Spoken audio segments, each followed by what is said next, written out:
మా పెద్దరోడికి లైఫ్ లో ఇట్లాంటి సిచ్యువేషన్ వస్తుందని అయితే అస్సలు అయితే అనుకోలేదు. అసలు ఏం జరిగిందో మీరే చూడండి. మా ఫ్రెండ్ వాళ్ళ ఇంట్లో కుక్క ఉందంటే చూసేదానికి మా ఫ్రెండ్స్ అందరం కలిసి పెద్దరోడిని అయితే తీసుకెళ్లాము. ట్విస్ట్ ఏంటంటే మా వాడికి కుక్క దగ్గరికి వెళ్తున్నాం అని తెలీదు. వాడు అడిగితే ఫ్రెండ్ ని మీట్ అవుదాం అని చెప్పేసి అయితే తీసుకొచ్చామని చెప్పాము. అంటే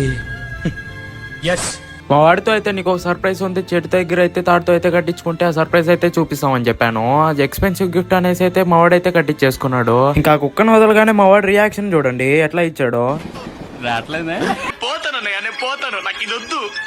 ఇంకా మా వాడికి ఆ కుక్క ఏం చేయదానిగానే కామ్గా అయిపోయాడు. ఆ కుక్క చేత ఒకసారైనా లిప్ కేసి పెట్టియాలని చెప్పేసి అయితే మేమైతే తీసుకెళ్ళాము. మా పెద్దరోడు అనుకోకుండా అది దగ్గరకు వచ్చిన తర్వాత కూడా కామ్గా ఉండేసరికి అదైతే లిప్ కేస్ అయితే ఇచ్చేసింది. ఆ బాధ తట్టుకోలేక ఇంకోసారి మాతో బయటకి రానని చెప్పి చూడండి ఎలా అలిగి కూర్చో ఉన్నాడో. మీరైతే వెళ్తూ లైక్ కొట్టేసి ఇన్స్టాలో ఫాలో అయిపోండి, యూట్యూబ్ లో సబ్స్క్రైబ్ చేసుకోండి. ఉంటా మరి.